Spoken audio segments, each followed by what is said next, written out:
So that was the video of the Tobacco Prevention Project.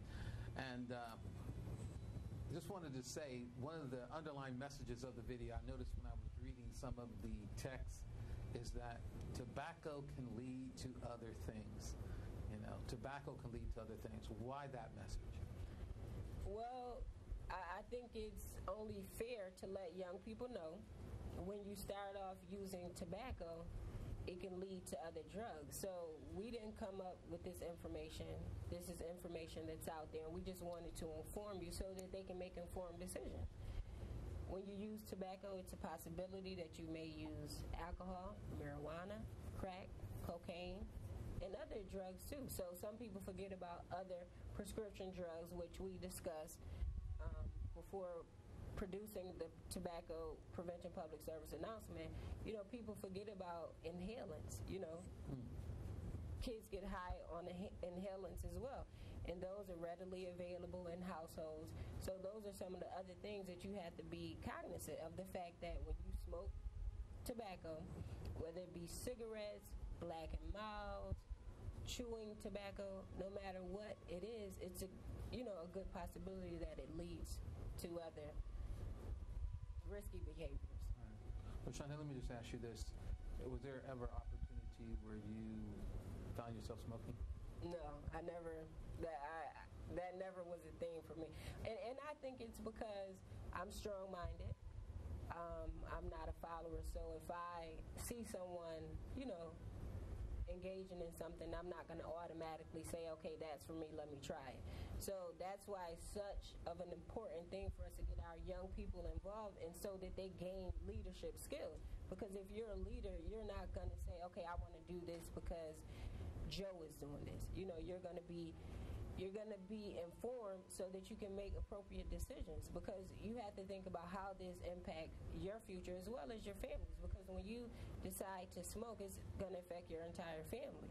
So that reflects your family, that also reflects your school, and it can have an impact on your community, because we already know that it can lead to other problematic behaviors, such as, you may drink, your school grades may fall, and then you also may get involved with violence. So who does that reflect? So we want to inform young people so that they don't go down that path. And while we were in the planning phase and planning for the public service announcement, the youth said, well, do we want to use scare tactics? And, they talked about some of the public service announcement that they've seen, where, they were really afraid, because they talked about, like your face, like going black, or your, teeth decaying. And they just said, okay, we just want to present the facts. We want to present the facts so that they're aware of, what tobacco can lead to. So that's why it was important for us to focus on, the long-term risks involved with tobacco prevention, as well as what it can lead to. So they made that decision. Right. I think that the way you did it presents an educational, more appeal, and I think it's appealing. I don't think some people get turned off because you're trying to scare them, and they feel like you're trying to scare them.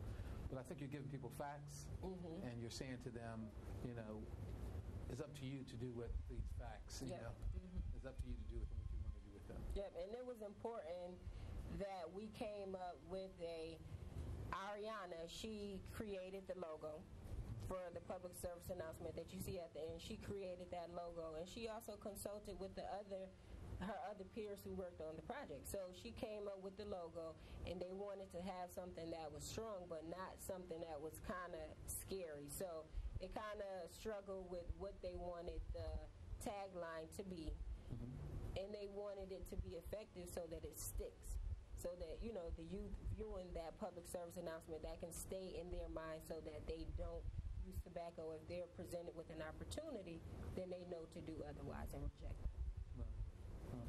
Well, one of the things I was going to ask you, Bruce, being a young man, I know that there's challenges to young men, peer pressure, just when you're by yourself, a lot of times you feel in your heart that you have the opportunity to do some things nobody else knows about.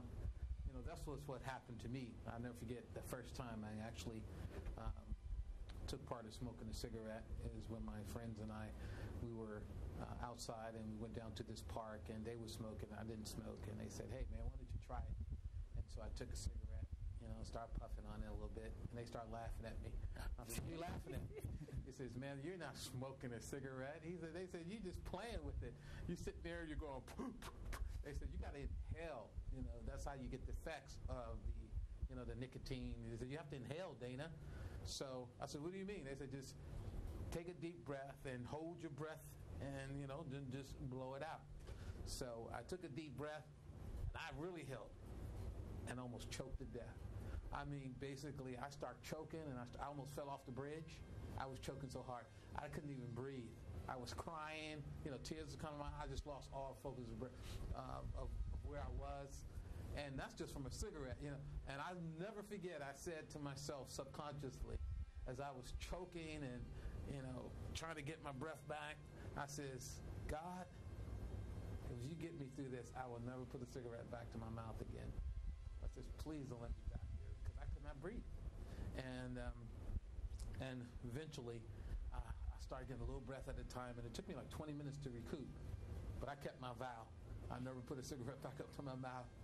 How do you guys deal with peer pressure when it comes to tobacco products? How do you deal with day-to-day peer pressure?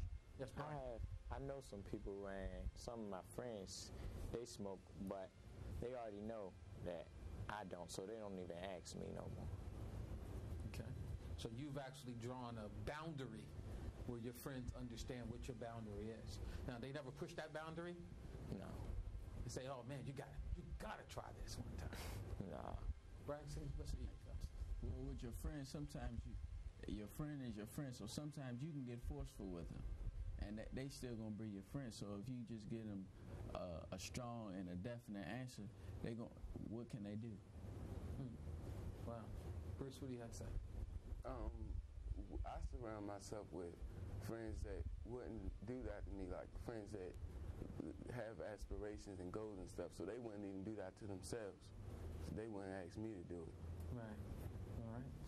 Well, I tell you the truth. I think you guys are definitely starting out on the right foot here by, understanding that, that putting things in our bodies is just not healthy for us can have an effect. I was coming home the other day, and I heard this really moving radio advertisement where the young lady talked about she lost her father.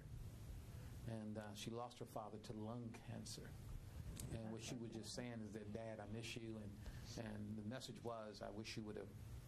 She didn't know that he didn't tell her that that's what he was dying of. They didn't find out that he had lung cancer until he died. And so the thrust of the message was,